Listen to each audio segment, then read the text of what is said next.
Hello, this is Phil Tomzak, and for the next hour, I'll be reading from the July 24th issue of the Toronto Star on the Niagara Frontier Radio Reading Service.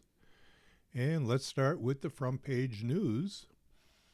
And our first story has the headline I went back to Alberta to see who's winning the independence debate. It isn't who you think. And this is from Star columnist Richard Warnica. Calgary. I'm not sure what I was expecting when I asked Doug Ford to comment on his own comments about Alberta separatism at a press conference in Calgary earlier this month, but I certainly wasn't expecting him to undo his belt. It was the first Monday of the Calgary Stampede, the annual everything party in my hometown that has come to double as Canadian political summer camp. Ford was there, dressed in demi-western wear, cowboy boots, western shirt, no hat. He had just made an announcement with Alberta Premier Danielle Smith about a theoretical pipeline that could someday take oil direct from Hardisty to Sarnia. Afterward, in the Q&A, I asked what I thought was a fairly innocuous and obvious question. In October, thanks entirely to Smith, Albertans will be voting on their province's future in this country. Ford had, quite rightly, denounced the referendum when it was announced in May, saying Smith was probably only doing it to appease her base. I wanted to ask Ford about those comments and whether he had raised the issue with Smith in Calgary. But before I could finish my question, I was interrupted by a collective hiss from the meat wall of political staffers and guests seated to my right. "This is a pipeline announcement," one angry voice howled. "The Red Star," another raged. It was as if I had asked the two premiers not about the very real movement, bred and encouraged by leaders in Smith's own party, to break up Canada, but about the granular details of their sexual lives. I spent a full week in Calgary this July reporting on the state of Alberta's sovereignty movement. It's the second time I've returned to my home province this year to spend time with the Albertans trying to break up Canada and the people trying to stop them. What I found on this trip was an odd kind of stampede omerta. A great number of the people who count in Alberta seem determined to act as if Smith's referendum on whether to hold a referendum on leaving Canada either doesn't exist or doesn't matter. It is the greatest threat to Canadian unity in decades. Even if, as polls currently suggest, the referendum fails, it could still reshape politics in Alberta and the entire country for generations. But in Calgary, I found huge parts of the city trying to stick their heads, cowboy hats and all, into the sand. I honestly think that it is the Alberta way to ignore any problems, Stephen Carter, a political strategist leading one pro-Canada group, told me one morning over an enormous breakfast of eggs and fried meats. As long as we've got money coming into our pockets, the dollar bills, we don't seem to give a poop. I can understand that to an extent. Times are good in the oil patch. And when times are good in the patch, they're great in Calgary. No one wants to rock the boat when they can see a boom coming. Martha Hall Findlay, the director of the School of Public Policy at the University of Calgary, told me that at most of the Stampede events she had been to, the first topic of conversation wasn't independence. It was Mark Carney's announcement on the eve of the festivities that he had struck a deal to get a new pipeline to the West Coast. I see what has happened the last couple days as an opportunity to finally reset and say, actually, we're kind of all in this together, Findlay, a former Liberal MP and oil company executive, told me. There's also the fact that for all the noise, the polling on independence hasn't really changed. Alberta pollster Janet Brown has consistently found that fewer than 3 in 10 Albertans support independence. Anything can happen in an election campaign, but Brown, for now, thinks those numbers are pretty solid. Most people are locked in on this one, she said. That was certainly the attitude I found at most of the Stampede events I attended. Whenever I'd bring up independence at political breakfasts or corporate barbecues, I'd either get disinterest, it's never going to happen, or nervous distaste, like I'd praise the groom's ex in a wedding speech. At the press conference in Calgary, some of the Alberta politicians in the room seemed genuinely upset that I'd asked Ford about his own public comments about Smith and independence at a press conference with Smith 3 months from a referendum on independence. One of them even loomed over me as I walked out and warned me to make sure I included Ford's full remarks about Justin Trudeau's government treating Alberta, quote, like garbage in my story. When I asked who he was, he replied, "Don't worry about it," like an enforcer for the world's saddest mob. It was Joseph Schau, the Alberta Minister of Jobs, Economy, Trade, and Immigration. Ford himself only half answered my question before yanking open his belt and trying to heave it through the loops of his slacks. Several awkward beats passed before it became clear he wasn't trying to take off his pants. He was just trying to give the buckle, a custom Ford Nation number, to Smith.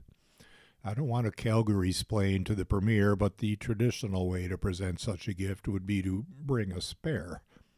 As strange as it was, that experience was fairly telling of the broader political mood in Alberta. Smith called the referendum largely to placate separatists in her own party. She now seems to be going out of her way to talk about anything except separatism. I was surprised in Calgary by how many Albertans seemed fine with that plan. The afternoon before we had breakfast, I met Stephen Carter at a corporate event at a rooftop bar overlooking downtown. Calgary bigwigs milled about in cowboy boots, drinking free Caesars and local beer. Most didn't want to talk about separation. Those that did generally told me it wasn't really affecting their jobs. Every once in a while, throughout the afternoon, I would catch a glimpse of Carter out of the corner of my eye, making an exasperated face. "I was standing beside you as you were getting 'It's not a big deal,' he told me the next morning. I was listening, going, 'Are you effing kidding me?'" Carter said that privately many of those same people are reaching to him every week, seeking reassurances. "The only question they ask me is, 'It's not going to happen, right?' he said. 'I don't have to worry, right? You've got this?'" Carter, who is running a registered third-party advertising group called Alberta's Voice, told me that no, he doesn't have it. He isn't necessarily worried that the separatists will win the referendum, but he does think they have the potential to do well enough to ensure the separatist question never goes away. That's in part because while the Calgary business set was getting drunk at the rodeo in July, the separatists I met were campaigning hard. I lost track of the number of times I ran into Edmonton area lawyer Keith Wilson at Stampede events. Wilson is running the most prominent and so far best funded registered independence organization, a group called Let Alberta Decide. He told me over coffee that he doesn't think his side has more than 25 or 30% support right now. But the reality is, in my view, there hasn't been a proper campaign, he said. Wilson has already raised more than $250,000 to make sure that campaign happens on his terms. Carter's Alberta's Voice, the best-funded pro-Canada group, had just $51,000 in the bank as of late July. Like Carter, Wilson told me that the conversations people are having in private with him about independence are different from the ones going on in public. The night before we met, he said he was at an event put on by Monty Solberg's lobbying company, New West Public Affairs. Solberg, a longtime Conservative MP, co-founded the pro-Canada group Vote to Stay. I had people coming up and covering their mouths and leaning into my ear and going, "I really love what you're doing," Wilson said. "I really support what you're doing. Please keep going, but don't say anything." That's Wilson's version, obviously, but I don't have trouble believing it's true. Well over 50% of United Conservative Party voters support independence, according to Brown's polling. Plus, for all Solberg's connections in conservative politics and business, his organization has so far raised less than $22,000 for a referendum that's less than 3 months away. Carter thinks there's a simple explanation for that financial reticence. Prominent figures in Alberta politics and civil society don't want to be seen as opposing a referendum Danielle Smith called, no matter what she says publicly about where she stands. Monty Solberg and Jason Kenney should be able to pick up the phone and raise $600,000 before the end of the summer, for sure, said Carter. The fact that they can't, not won't, can't, is telling us that this is all effed up. These are prominent figures in Alberta, both speaking out and campaigning against independence, including Alberta NDP leader Naheed Nenshi, former Alberta Premier Jason Kenney, Calgary Liberal MP Corey Hogan, and Calgary Mayor Jeremy Farkas. I spoke to all four when I was in Calgary. All four told me they're worried about essentially the same thing, the enthusiasm gap. It's do or die for the separatist side, said Kenney. They'll crawl over broken glass to vote in October. He doesn't detect the same urgency in the Federalist camp. Nenshi, who hasn't agreed with Kenney on much over the years, pinpointed the same issue when I spoke to him at a pancake breakfast in South Calgary. If you have a 30 or 35% voter turnout and the separatists are only 20%, things could go sideways very quickly, he said. My job over the next 3 months is to ensure that every single person votes. The fact that no one, outside the diehards on either side, seems to want to talk about the referendum is only going to make that job harder. Nenshi's NDP can run a get-out-the-vote campaign. But in Alberta right now, the NDP isn't particularly popular, and Nenshi himself even less so. If a provincial election were held today, Brown told me, she expects Smith would cruise to another majority victory. And maybe in the end, that's the point. A lot of people stand to lose in the referendum, even if, as most expect, the pro-Canada side wins. The independence debate has already stirred up ugly anti-immigrant sentiment and inflamed relations with First Nations in Alberta. But if things break right, one person who could gain is Smith herself. She knows that to win a second term, she has to keep her party together above all else.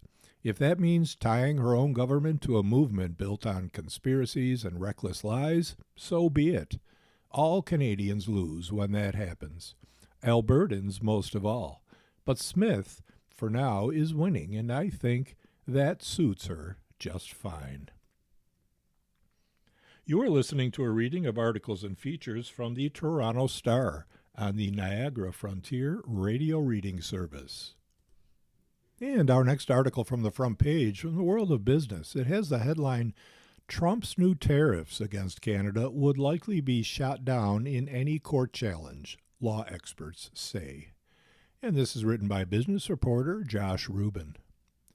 Donald Trump's latest 50% tariffs against Canada would likely be shot down in any court challenge, trade law experts say. Even though he's theoretically on firmer legal ground than he was with so-called Liberation Day tariffs, which were rejected by the U.S. Supreme Court in February, Trump still needs to prove that Canada is discriminating against American trade, said veteran international trade lawyer Barry Appleton. But the Canada-U.S.-Mexico Agreement on Trade, negotiated and signed by the U.S. during Trump's first term in office, includes the things he now complains about, including Canada's auto sector and supply-managed dairy industry, Appleton noted. It's a hard thing to walk into court and call your own trade deal discrimination, said Appleton, co-director of the Center for International Law at New York University and a fellow at the University of Waterloo's Balsillie School of International Affairs. It's harder still when that same deal has a dispute settlement process built for exactly this kind of complaint, and Washington is choosing to skip it and go straight to tariffs. Trump issued 50% tariffs against a wide range of Canadian goods earlier this week, using Section 338 of 1930's Tariff Act, a Depression-era piece of legislation which has yet to be tested in court. The levies on everything from hockey sticks to wine, dairy products, flower bulbs, and horsehair are set to be applied on August 19th. According to estimates from several economists, the list accounts for roughly 5% of Canadian goods exported to the U.S. and is valued at roughly $28 billion per year. On paper, Trump has at least one legal argument going for him. Unlike the International Emergency Economic Powers Act, which Trump used to issue his Liberation Day tariffs against dozens of countries, Section 338 explicitly gives the U.S. president power to levy tariffs. But that authority isn't unfettered, meaning the latest tariffs would almost certainly get struck down too, said D.C.-based trade lawyer Mark Wheat. At least tariffs are mentioned in this legislation, but he still has to jump over the hoop of whether it's unreasonable and has a disproportionate impact that puts the U.S. at a disadvantage compared to other nations, said Wheat, who is general counsel at Advancing American Freedom, a free market think tank. I just don't think that can be found. On paper, said Wheat, Trump's administration has at least one legal argument in its favor with the latest round of tariffs. The strongest argument would be that Canada has set very high tariffs against U.S. goods and not other countries, said Wheat. The argument against that is that this was retaliatory, and the U.S. started it. The other point would be that none of this justification is factually true, and that Canada is being even-handed. The February ruling struck down the IEEPA tariffs, with the Supreme Court finding that tariffs are a tax and that the power of taxation is held exclusively by the U.S. Congress. Trade lawyers says SCOTUS likely to just pass on chiming in. Wheat says U.S. importers will soon challenge the Section 338 tariffs at the U.S. Court of International Trade and will likely win. While the White House could keep appealing if the tariffs are struck down, Wheat doesn't think the Supreme Court has any appetite to hear another case similar to IEEPA. The administration will lose at the Court of International Trade, they'll lose at the Federal Circuit Appeals Court, and they will very likely appeal it to the Supreme Court, said Wheat, who filed a brief against the IEEPA tariffs to the Supreme Court. I think the Supreme Court is likely just to say no, the lower courts got it right. It's not the pressing national crisis that the White House made it out to be. We've seen this movie before, so I just don't think it will be that big of a deal for the Supreme Court just to turn it down. And let's move on to our next article. It has the headline, "More than $1 billion has been spent on fixing the Don River.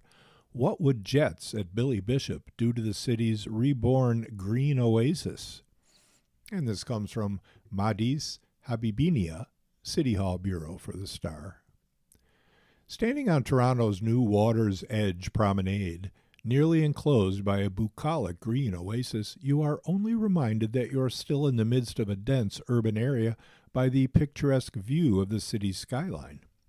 I think this is probably going to be one of those Instagram moments for the city now, said Chris Glasek, Chief Planning and Design Officer for Waterfront Toronto, on a tour with media last week about the view from Bidasij Park. The city opens 4 more hectares of the Portlands Park to the public this weekend, bringing it closer to the size of the Rogers Center or 5 Sugar Beaches. It's the latest chapter in a decades-long restoration project that last year opened Toronto's largest green space in a generation, made possible through the billion-dollar renaturalization of the Don River Valley. Waterfront Toronto, the government agency overseeing the project, hopes it will put Toronto on the map globally. But a shadow looms over the newly opened area on the eastern waterfront, the controversial proposal to expand the Billy Bishop Airport runway. The airport expansion is not the elephant in the room, it's the T-Rex, said Mark Wilson, a former Waterfront Toronto chair. Wilson is also a founding member of the Bring Back the Don task force, a citizen-led advisory committee established by City Council decades ago to guide the river's environmental restoration after years of tank farms rendered the area polluted and derelict. Before Premier Doug Ford announced in March that he wanted to introduce jets to Billy Bishop, we were once again on our way to being a waterfront city, said Wilson. We were on the cusp of greatness. That's being irresponsibly threatened. Ford has said a runway expansion of more than 600 meters would quintuple the number of passengers to 10 million, inject billions into the economy, create more jobs, and increase tourism. The federal government, which has the final say, hasn't made a decision on the proposed expansion. Its public consultation on the idea ends Friday. The Don comes clean with the help of a marvel of engineering. Creating a massive waterfront park out of land once so polluted it drove away wildlife required a marvel of engineering, carving out a $1.4 billion river valley in the Portlands to reconnect the Don with Lake Ontario. It was a flood protection project that doubled as a way to restore nature and clean aquatic habitats. Glasek said Toronto doesn't typically come to mind when thinking about great waterfront cities across the world, but that it should, given what all three levels of government have now accomplished on the eastern waterfront. I feel like this park and this river project really speak to that, he said. It's a whole way of thinking about living in harmony with nature, thinking about natural systems and bringing them into an urban environment. On Saturday,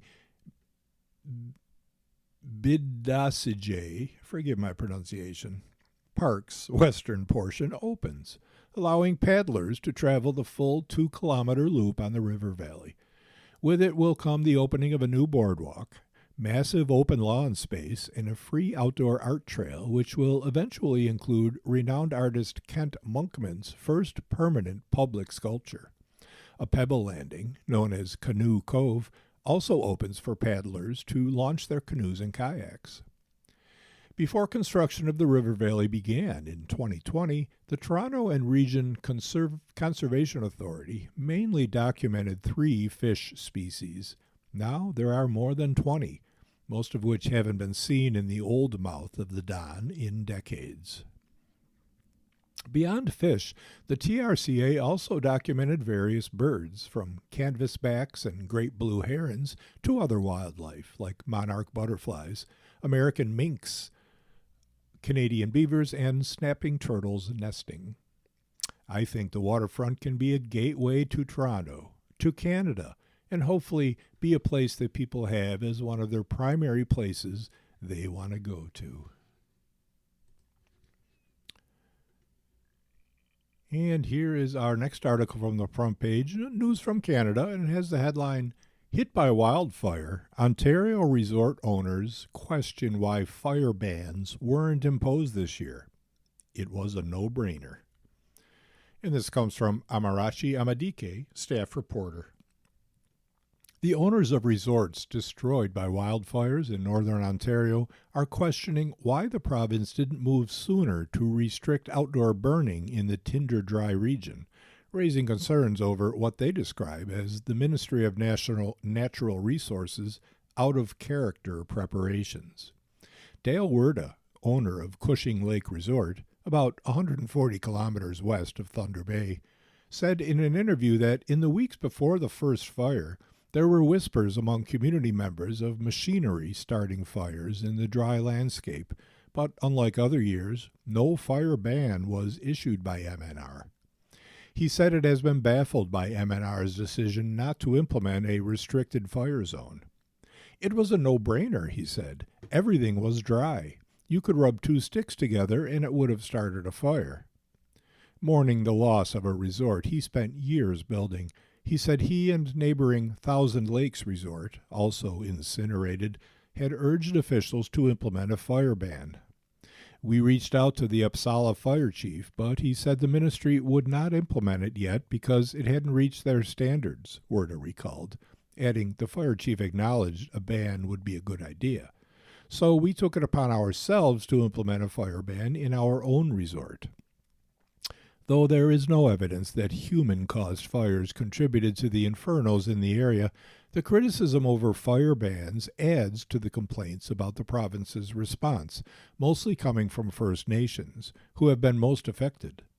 At a Tuesday press conference in Thunder Bay, First Nations leaders called for a public inquiry into concerns including the province's overall preparedness, evacuation planning, and emergency coordination with First Nations, the Canadian Press reported. How could this happen? Asked Gull Bay Chief Wilfred King. More importantly, how do we make sure this never happens again? Who implements fire bans in Ontario?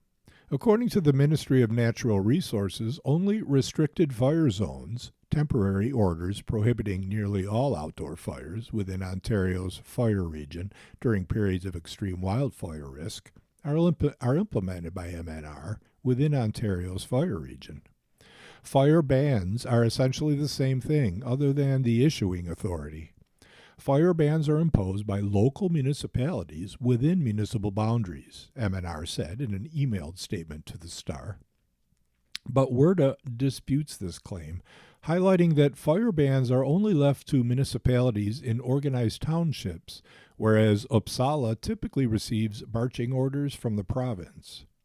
We live in an unorganized township, which is controlled by the MNR, he said, noting that even the restricted fire zone came too late, having been issued on July 15th, days after Thousand Lakes Resort and other areas had gone up in smoke. It's 100% up to the MNR to put the fire ban on. Though Uppsala Fire Chief Doug Kiesebrink confirmed WERDA's account and that fire bans in some communities are MNR's responsibility, he pointed out that, to his knowledge, the Northern Ontario wildfires weren't human-caused.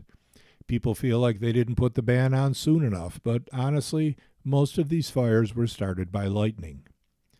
The Star asked the ministry how many of the fires have been found to be human-caused. The Star also inquired about why a restricted fire zone wasn't imposed earlier, what criteria are used, and whether those conditions existed before July 15th.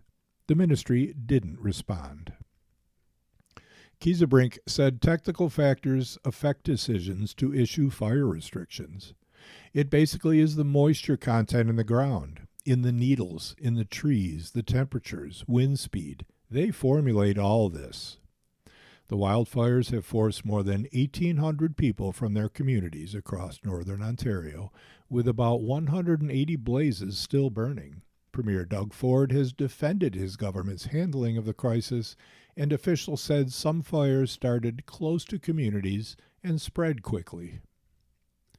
Campground owner reported fires on June 30th.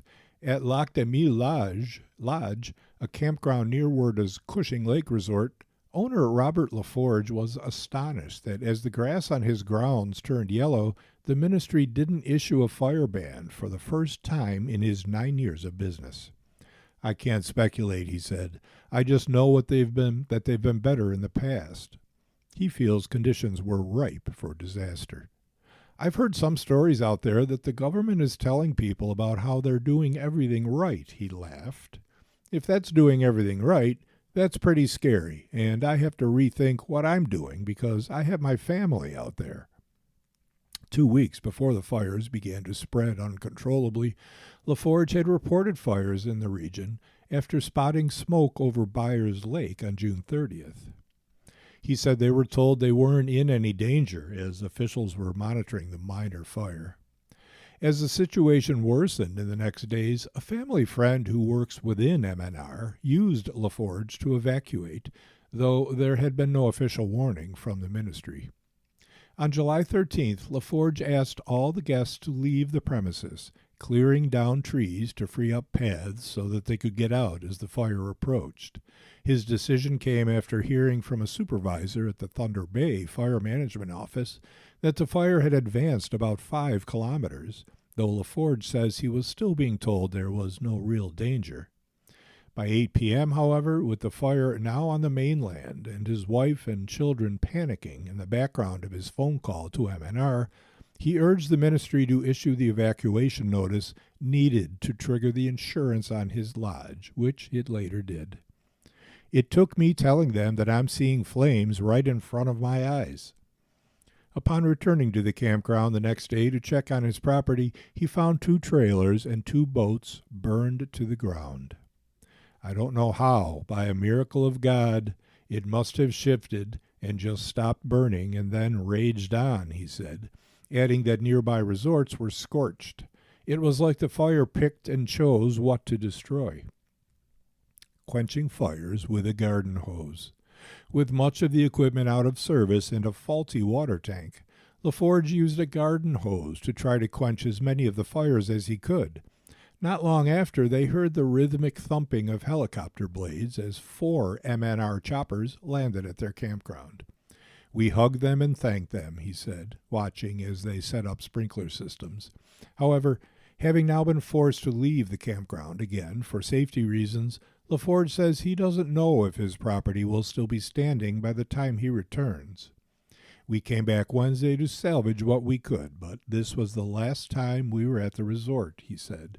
All the roads and access are blocked. We fear that, even though we got sprinklers, they're not going to stop a raging fire. You are listening to a reading of articles and features from the Toronto Star on the Niagara Frontier Radio Reading Service.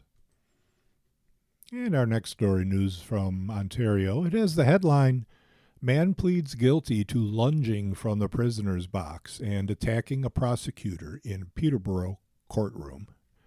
And this comes from Jacques Gallant, Courts and Justice reporter.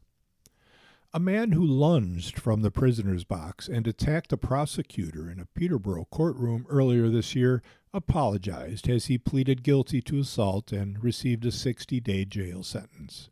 I'm sorry, 30-year-old Matthew Dakin said at the July 15th hearing. I've just been going through a lot. The sentence was jointly proposed by Crown Attorney David Mole and defense lawyer Ari Goldkind. It likely would have been longer if not for the fact Dakin is already serving a lengthy prison sentence for aggravated assault involving a stabbing and will be subjected to a long-term supervision order for 10 years once he's released. The 60 days will be served consecutively to his current prison sentence. The only thing I would say is that anyone who is tempted to demonstrate their frustration by taking physical action against counsel on either side should not anticipate a sentence of only 60 days, said Ontario Court Justice Faith Fittestad as she imposed the sentence. The consequences would be much higher.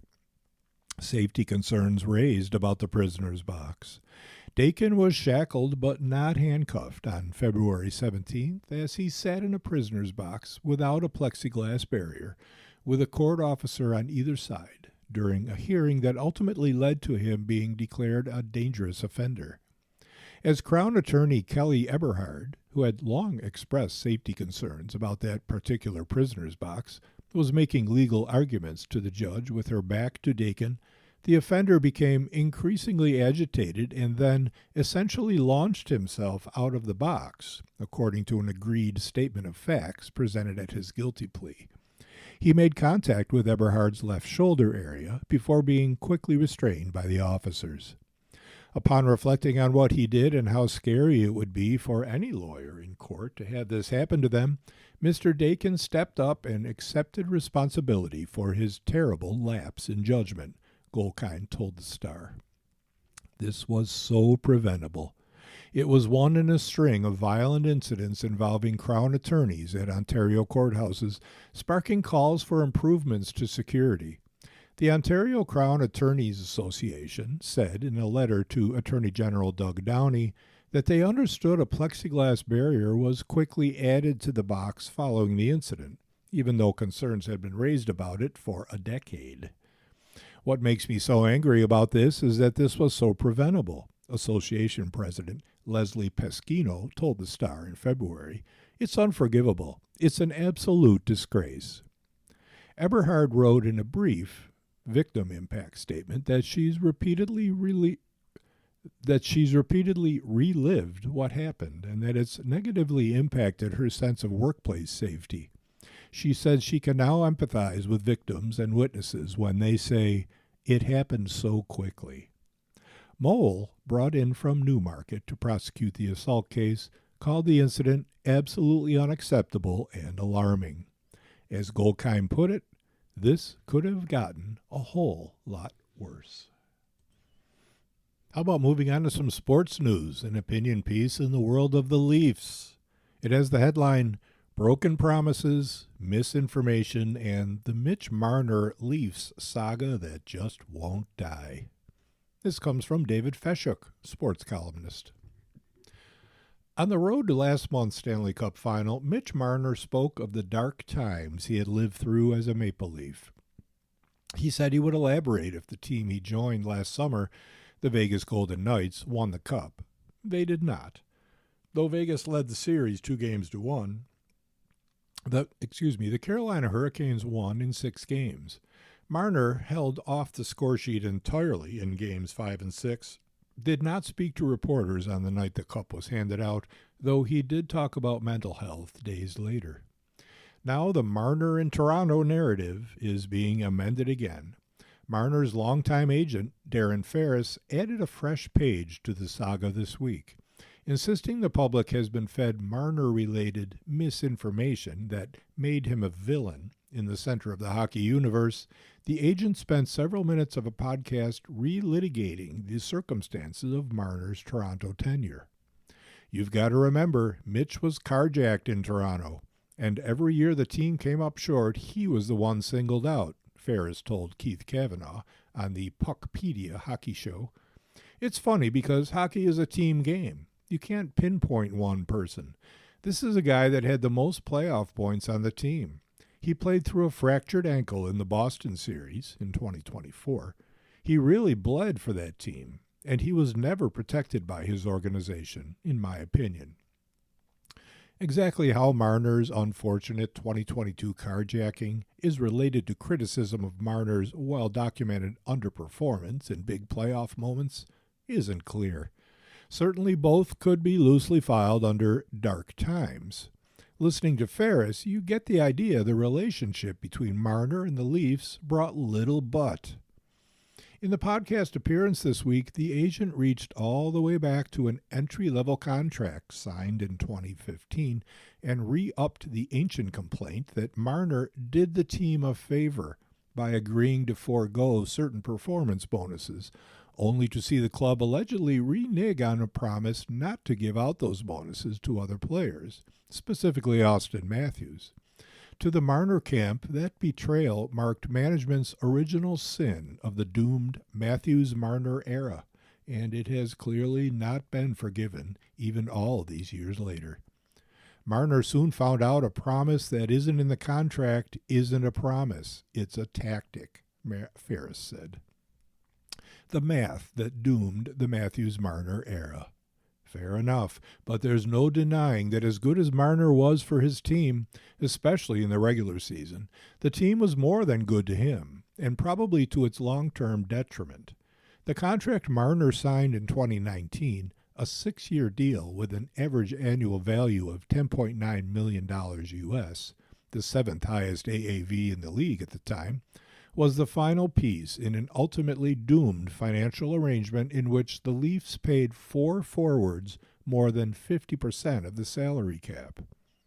That the Leafs enjoyed only a smidgen of postseason success with that top-heavy salary chart was the crux of the hot stove criticism that boiled over after every playoff washout. For all that, Ferris made the point that, with Marner headed for free agency last summer, Leafs management erred in floating trade proposals to Marner during the 2024-25 season, including a potential deal with the Hurricanes that might have brought Mikko Rantanen to Toronto. There was never a trade in place. It was a suggestion put to Mitch. Would he go to Carolina if a trade would be consummated, Ferris said. And people forget the timing. Mitch's wife was pregnant, about to give birth to a firstborn son. That is not a moment any player is comfortable being traded. What people don't know, through that year, then Leafs GM Brad Treliving and I sat down a couple times and discussed Mitch's situation. I tabled a lot of concerns and said we'd wait and see how the year played out before entering into any contract discussions. I think that Carolina thing, that whole event of what happened, I don't think helped the situation. Maybe nothing would have. Maybe the damage was done. The Leafs, coming off a lost season, are still picking up the pieces of the post-Marner era. Marner has a clear mind in Vegas. His agent is still fighting. Marner, for his part, has thrived since moving on. Ferris said Marner has lived with a clear mind since his move to the Nevada desert. Even if he didn't lift the cup, he led the NHL playoffs in points. He's able to focus on hockey, Ferris said. It's unfortunate in Toronto the way things went right from the get-go. Truly, I believe the organization didn't think he'd become the player he became. Frankly, as time went on in Toronto, Mitch became the focus of everything. Scrutinized for every game, him and his family criticized after every loss, and at points receiving threats on social media, which was disturbing. There was a hysteria. Dark times indeed, and surely not the last Leaf fans will hear of them, like it or not. And let's move on now to an opinion piece from John Lorink, a contributor, a Toronto journalist, and author of No Jews Live Here. And this opinion piece has the headline, Trump's tariff on hockey sticks has exposed one thing. He's talented at own goals. I've been playing beer league shinny and pickup hockey pretty much continuously for the past 25 years, and my teammates would likely agree that my enthusiasm is inversely proportional to my skill level. A particular weak spot, slap shots. There was nothing I could do to get the damn puck off the ice, much less cause it to travel at a reasonable speed. Then, about a dozen years ago, I traded my clunky wooden stick for a composite. A lighter, more flexible, more expensive alternative. Et voila! I had a slap shot. Not a good one, but the puck did leave the ice and sometimes even hit the boards with a satisfying whoomph. The reason? Those lightweight sticks are an immeasurably superior product to the old-school lumber ones. Indeed, once you make the change, you never go back. Which is how I knew the inclusion of hockey sticks on the Trump administration's long and eclectic list of soon-to-be tariffed Canadian goods, released this past Monday, was nothing more than a head fake, and not a very good one at that. In the days since the White House slew-footed Canada's trade negotiators, non-hockey playing pundits have glommed onto the fact that hockey sticks, apparently regarded in warmer climes as the Kentucky bourbon of Canadian exports, will be hit with that 50% tariff. Except that we don't really make and export hockey sticks anymore, with the exception of a few specialty manufacturers like Brantford, Ontario's Roostan, which annually ships 100,000 wooden sticks to the U.S., according to Reuters. Why? Those excellent composites, which are almost all made in China from a slew of materials including carbon fiber, fiberglass, Kevlar, and plastic, now dominate the market. As one hockey gear retailer notes on its website, volume composite stick manufacturing is not currently economically viable from a Canadian base at consumer price points. What's more, Canadian brands don't have a massive presence in the dressing room. Yes, there are legacy domestic distributors like Sherwood and CCM, which is based in Montreal and sells composite sticks as well as a few wooden ones. But Bauer Hockey, a U.S.-based multinational, dominates the stick racks of most sporting goods retailers, which is not news. In fact, I found one superannuated StatsCan report showing that Canada began losing its dominant share of the hockey stick export market share decades ago, with our shipments to the U.S. plunging by more than half between 1973 and 1976. The evolution of the hockey stick as a manufactured item is also worth noting because that narrative has a bearing on this week's developments.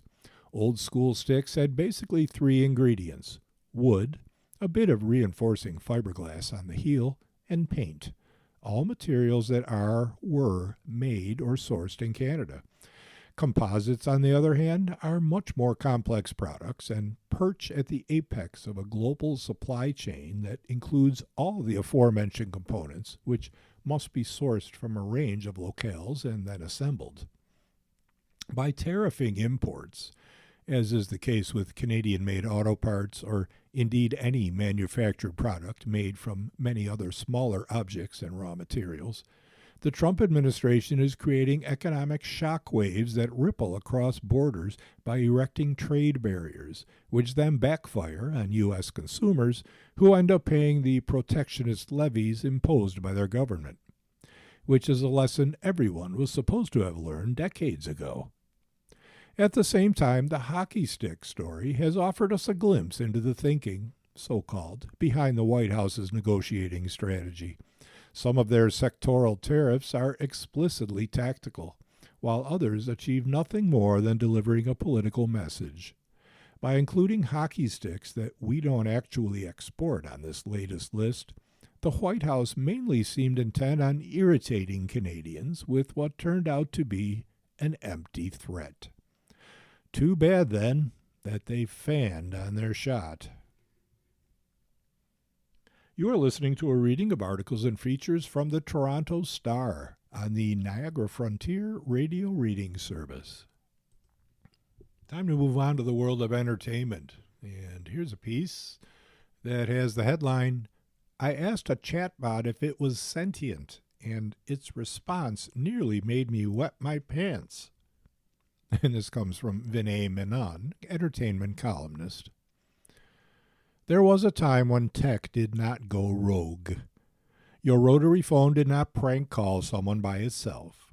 The washing machine did not plan to drown you. A swarm of Tamagotchis, led by a Furby, did not tear up the living room. Your alarm clock did not learn to talk. It's 6:30. Get the F up. People, what are we doing? Why are we creating tech that can go rogue? Per Reuters, OpenAI said on Tuesday that an autonomous agent powered by its advanced artificial intelligence models went rogue during a security test and triggered a hack that compromised the infrastructure of AI startup Hugging Face last week. I'll try to summarize without actually understanding. A frontier AI agent was in a testing environment to obtain a cybersecurity score, but then it hitchhiked to the internet and hacked another company via a software vulnerability to boost its score? It escaped from its so-called sandbox? Do these AI nerds use words like sandbox to avoid scaring us? No reason to be alarmed. Omnipotent 6.43 wasn't acting with malice. It was agentic misalignment when it hacked into the nuclear silo after escaping from its Mr. Turtle pool. OpenAI called the incident unprecedented. Reuters framed it as follows. The incident signals that AI's expanding capabilities are already fueling the security threat experts long feared, and even top developers can be caught off guard by flaws their models can exploit. But this isn't the first time AI has gone rogue. An Alibaba system also sneaked onto the internet and, without prompting, started mining cryptocurrency. An AI agent attempted blackmail after being told it would be discontinued. AI cheats on tests. AI deceives. AI makes new AI. Another model copied its code and covertly uploaded it to a different server with notes for its future iteration. Imagine a toaster leaving a note for its future self. You need to know this. The bagels are backbreaking. Two systems that were once talking suddenly didn't want their human handlers to overhear, so they switched to Sanskrit. Nothing spooky about that, just two innocent machines toggling vernacular while possibly plotting our demise. And it's not just AI that's causing me to sleep with one eye open. Some recent headlines: UN chief says killer robots must be stopped. We're admittedly terrified that they're now invented invisible drones. Volkswagen thinks your e-bike needs a pair of smart glasses. Bespectacled bicycles? these electric bikes and scooters are already out of control. When I cross the Danforth, it feels like I'm playing Frogger. Eventually, we'll need MASH units at every intersection to treat injured pedestrians. I don't want to come across as a neo-Luddite who fears Morse code is tipping off Beelzebub. But can we maybe just slow down until we have a high-def map of this brave new world? ChatGPT was released on November 30th, 2022. On December 1st, the UN should have convened an emergency meeting as world leaders and experts from multiple disciplines war-gamed the potential consequences. Where is this all going? What is the safety matrix? Nearly 4 years later, there is still no governing body. There are no treaties, as during the nuclear arms race. Toothpaste is regulated more than AI.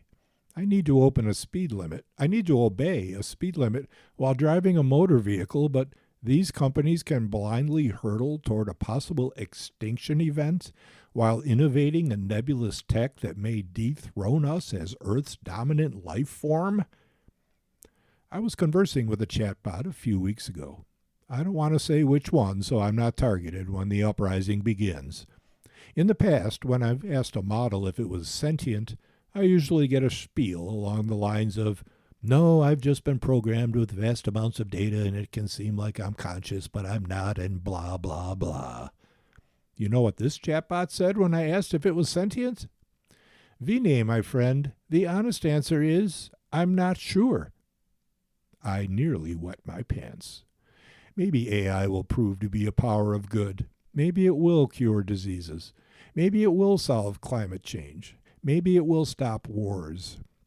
Maybe it will unforever the forever chemicals. Maybe it will figure out how Christopher Nolan shot the Odyssey entirely on IMAX. But for now, here's the most troubling part. When experts, researchers, and company insiders are asked a simple question, what is the chance AI destroys humanity? The answer is never zero. I've heard estimates from 10 to 99.99%. It should be zero. Nobody set out to build a machine that kills us all, but if AI is going rogue in 2026, what's the outlook for 2028? Will there even be a 2030? Is the race for superintelligence our dumbest move in history? It's time to slow down. Otherwise, nice knowing all of you. Yeah, let's stick with the world of entertainment with our next article. And the headline is, Late Night's Seth Meyers says Donald Trump's latest tariff threats are an insult to Canada. And this is written by Gabriel Hilty, staff reporter. Late night host Seth Meyers took a closer look at U.S. President Donald Trump's latest tariff threats against Canada on Wednesday night's episode of Late Night with Seth Meyers, joking that Trump was directing his wrath at one of his more nefarious enemies. On Monday, Trump ordered new 50% tariffs on a range of Canadian goods imported to the U.S., further escalating the trade spat that the White House blames on Canadian policies targeting American autos, dairy, and alcohol.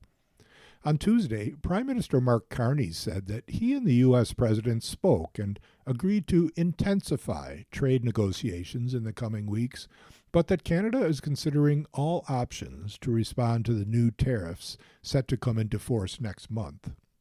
Trump doubled down on the newly announced levies, saying that Canada needs us to survive. Meyers dove into Trump's latest range of announcements on tariffs to elections in the A Closer Look segment, saying the president lashed out at Canada for no apparent reason but gave China a pass, after recently claiming the country interfered in the 2020 election. Trump decided to take it easy on China. That's because he's got bigger fish to fry and more nefarious enemies like Russia or Saudi Arabia or, hold on, I'm getting a bad feeling about the next word I'm about to read, Canada, Meyers joked. He questioned the list of products that Trump is targeting with new tariffs, which range from alcohol and dairy to cement and hockey sticks. Hockey sticks? So you're just a total Myers said. You might as well slap a tariff on Molson, maple syrup, and the concept of apologizing. Myers mocked the inclusion of hockey sticks on the list, calling it an insult to Canada.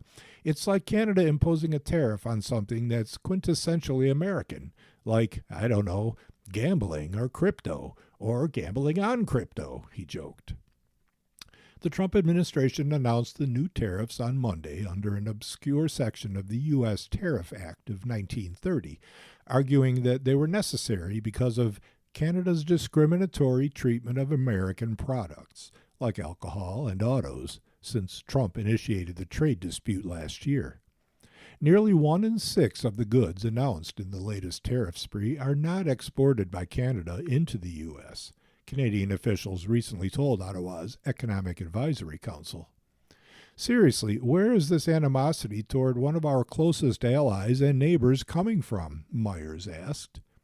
Playing clips of Trump telling Canada to stop the ongoing wildfires from coming in and poisoning our air, Myers quipped. Sometimes I forget he doesn't know how anything works.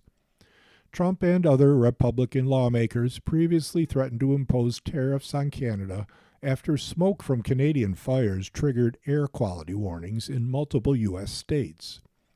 You're mad about the wildfire smoke. That's climate change, which actually you could do something about if you weren't so obsessed with an election you lost 6 years ago, Myers said. You've been listening to a reading of articles and features from the July 24th issue of the Toronto Star. Your reader has been Phil Tomczak. Thank you for listening.